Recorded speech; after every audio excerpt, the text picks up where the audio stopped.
Have you ever stumbled upon a place that should not exist? Imagine a group of friends hiking through dense woods when they come across a clearing.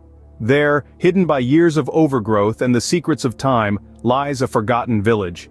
As they step into this secluded hamlet, an eerie silence blankets the air, thick enough to dampen the bravest of spirits. There's a palpable sense of being watched by unseen eyes lurking within the shadows of decrepit huts. In this village, time stands still. No hum of electricity, no glow of screens, just the ancient symbols etched onto every wall, symbols that chill the spine with their mysterious origins. But what they found at the village center would haunt them forever. In the heart of the village lay a secret buried by time.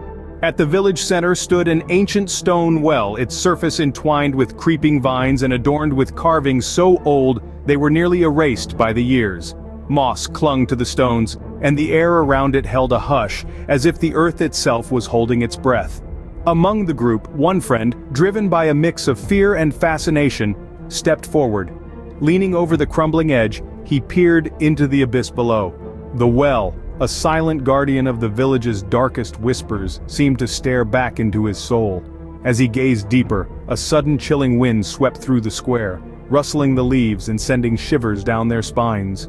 From the depths of the well, a soft, almost imperceptible whispering began to emerge. The voices, ethereal and faint, wove through the cold air, enveloping the group in a blanket of eerie murmurs.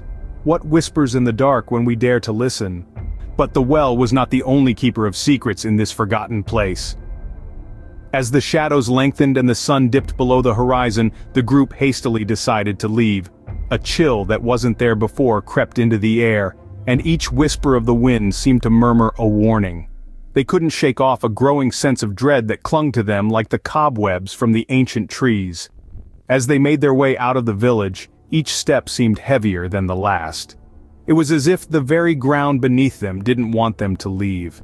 The twilight made their surroundings seem increasingly unfamiliar, and every rustle in the underbrush felt as though they were being watched by countless unseen eyes.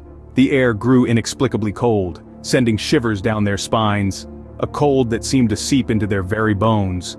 When they finally reached safety, they began to look through the photos they had taken. What they saw made their blood run cold. In every image that showed the desolate streets of the village, there were shadows of people who were not there when the photos were taken, figures that stood at the edges of the frame, almost out of sight but unmistakably human in shape.